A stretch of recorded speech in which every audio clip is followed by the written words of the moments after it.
ఆ విధి ప్రకారం మీరు జీవించినప్పుడు దేవుడు మిమ్మల్ని బట్టి సంతోషిస్తాడు. ఒకటి, మీరు దేవుని కోసం బ్రతకాలి.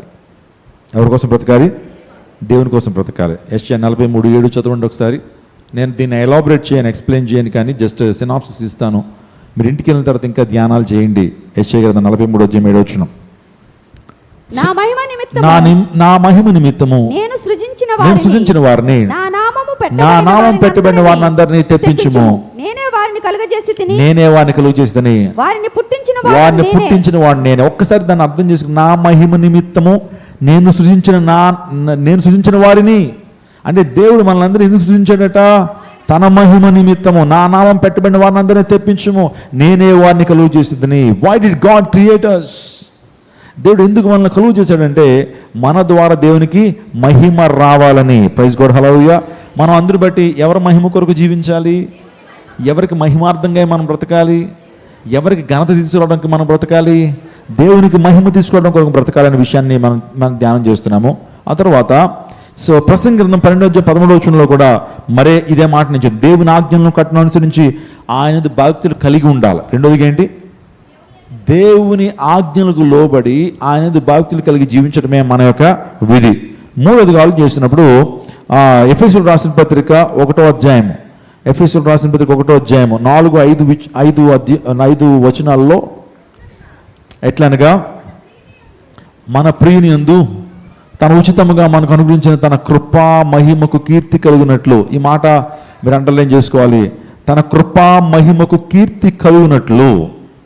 చదవండి. తన చిత్త ప్రకారమైన దయా సంకల్పం చొప్పున యేసుక్రీస్తు ప్రభు ద్వారా తన కుమారులుగా స్వీకరించుటకై మనల్ని ముందుగా తన కోసం నిర్ణయించుకుని మనము తన ఎదుట పరిశుద్ధులమును నిర్దోషములై ఉండవలెనని జగత్తు పునాది వేయబడక మునుపే ప్రేమ చేత ఆయన క్రీస్తులో మనల్ని ఏర్పరచుకొనెను. క్రీస్తులో మనల్ని ఏర్పాటు చేసుకును. ఎందుకు దేవుడు మనల్ని రక్షించాడు? ఎందుకు క్రీస్తులో మనల్ని ఏర్పాటు చేసుకున్నాడంటే మనము తన ఎదుట పరిశుద్ధులమును, ఎవరి ఎదుట? తండ్రి అయినటువంటి దేవుని ఎదుట పరిశుద్ధులమును నిర్దోషములై ఉండవాలని జగత్తు పునాది వేయబడ క్రితమే క్రీస్తులో మనల్ని ఏం చేశాడు? ఆయన ఏర్పాటు చేసుకున్నాడు. మీకు అర్థమవుతుందా ఈ యొక్క పర్పస్ ఏంటో?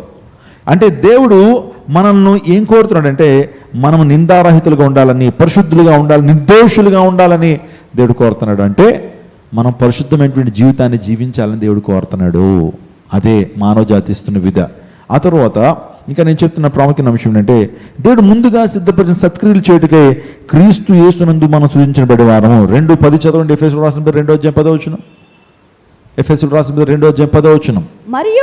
మరియు వాటి యందు మనము నడుచుకుని వెళ్ళని దేవుడు ముందుగా సిద్ధపరిచిన సత్క్రియలు చేయుటకై మనం క్రీస్తు యేసును సృజింపబడిన వారమై ఆయన చేసిన పని అయి ఉన్నాము.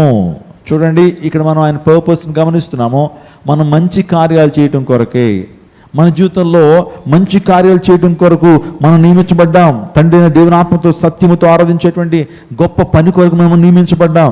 మీకు అర్థమవుతుందా దేవుని పర్పస్ ఏంటో? సో కొంత మీకు కన్ఫ్యూజన్గా ఉన్నప్పటికీ కూడా దేవుని వాక్యాన్ని అర్థం చేసుకోవడానికి ప్రయత్నం చేయండి. ఉదయకాల సమయంలో దేవుడు మనతో చాలా స్పష్టంగా మాట్లాడుతున్నాడు. మన యొక్క విధులేంటి, దేవుడు మన నుంచి ఏం కోరుతున్నాడు అనేటువంటి విషయాన్ని మనం ఆలోచన చేస్తున్నప్పుడు మనం సత్ప్రవర్తన కలిగి ఉంటే మాత్రమే కాకుండా సత్క్రియలు చేయాలి. ఏం చేయాలా? సత్క్రియలు చేయాలి. అంటే మంచి క్రియలు చేయాలా? దేవుని నామం పెట్టి సత్క్రియలు అనేక మంది సత్క్రియలు చేశారు.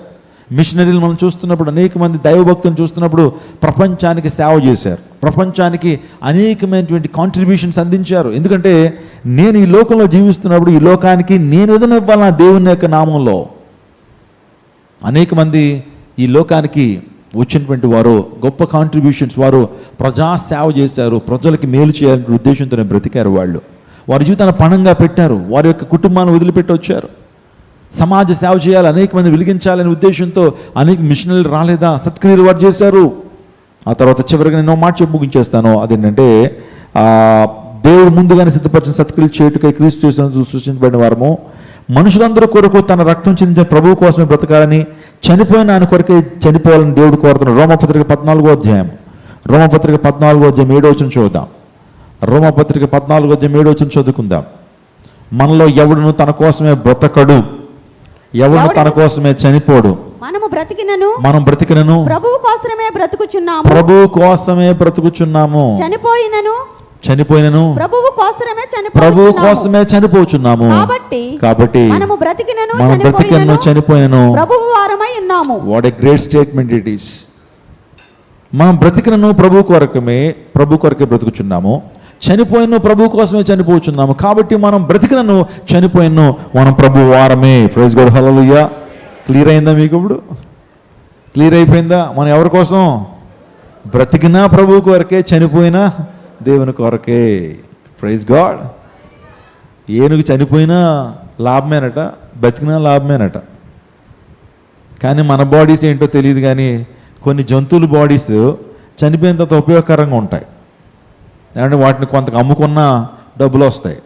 కానీ మన శవాన్ని ఎవరికి అమ్మగలుగుతాం? ఎవరు డబ్బులు ఇస్తారు? ఎంత గొప్పవాడుగానే సరే నీ డెడ్ బాడీకి ఏం లేదు, విలువ లేదు. ఒక గేదె చనిపోతే దాని చర్మం ఏమవుతుంది?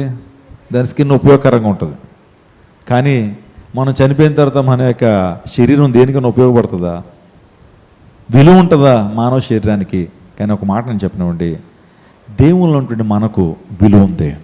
మనం బ్రతికినా విలువ కలిగినటువంటి వారమే, చనిపోయినా విలువ కలిగినటువంటి వారమే. బ్రతికితే దేవుని కోసం బ్రతుకుతాం, దేవుని మహిమ కొరకు బ్రతుకుతాం. చనిపోతే ఆయన రాజ్యంలో మనం నిత్యము ఆయన రాజ్యంలో నివసించేటువంటి గొప్ప అర్హతను ప్రభు మనకు అనుగ్రహించారు. అందుని బట్టి అపోస్తలుడైన పౌలు అన్నాడు, for me to live is Christ but death is gain. నా మట్టుకైతే బ్రతుకుడు గీస్తే చావైతే లాభము. కాబట్టి మనం ఎవరి వారము? బ్రతికినా దేవుని వారమే, చనిపోయినా దేవుని వారమే. మీకు ఇప్పుడు అర్థమైంది కదా? సృష్టి ఎవరి కొరకు? మన కొరకే. యేసుక్రీస్తు ప్రభువు ఎందుకు లోకానికి వచ్చారు? మన కొరకే. పరిశుద్ధాత్మ దేవుడు ఎందుకు అనుగ్రహింపబడ్డారు? మన కొరకే. ఇప్పుడు మనం ఎవరి కొరకు? మరి అదేంటి? మన లోకంలో తినటం కోసం, త్రాగటం కోసం బ్రతకటం, లోకాశలు నెరవేర్చుకోవడం కోసం బ్రతుకుతున్నాం మనం. అందుని బట్టి మనం ఎందుకు బ్రతుకుతున్నాం? What is the purpose of human life? ఏంటి మానవ జీవితానికి ఉన్నటువంటి పర్పస్ ఏంటి? పరమార్థం ఏంటి? ఇక్కడ మనం చెప్పుకున్నాం, మానవ కోటికి విధి ఏంటట? ఆయన యందు భక్తులు కలిగి ఉండటము, ఆయన కట్టలను అనుసరించి. As simple as that. Two important things. ఒకటి, ఆయన మనం భయభక్తులు, కేవలం భక్తి మాత్రమే కాదు, ఆయన ఏం ఉండాలి? మనకి భయం ఉండాలి. రెండోదిగా ఆయన కట్టడలను ఏం చేయాలా? ఆయన వాక్యానుసారంగా జీవించడమే మన జీవిత ఆశయం. కాబట్టి ఈ ఆశయాన్ని నెరవేర్చండి. దేవుని ఆశీర్వాదాలు మెండుగా మీరు పొందుకుంటారు. దేవుని యొక్క కృప మీద ఉంటుంది, దేవుని యొక్క ప్రేమ మీ మీద ఉంటుంది. ఇంకో మాట చెప్పాలంటే, దేవుడు మిమ్మల్ని ఆశీర్వదించి దీవించి తన మహిమ కొరకు మిమ్మల్ని వినియోగించడం మాత్రమే కాకుండా తన రాజ్యంలో ఉన్నతమైన స్థానాన్ని ప్రభు మీకు అనుగ్రహిస్తాడు. అటువంటి కృప దేవుడు మీకు అనుగ్రహించును గాక. తల్ల వంచని ప్రార్థన చేసుకుందాం. చాలా శ్రేష్టమైన విషయాలు మనం విన్నాం. What is the model church? దేవుడు మెచ్చేటువంటి సంఘానికి ఉండాల్సిన 2 లక్షణాలు మొదట మనం మాట్లాడుకున్నాం. ఆ సంఘము దేవుని వాక్యం చేత వెలిగించబడాలి, పరిశుద్ధాత్మ చేత నింపబడుతూ ఉండాలా.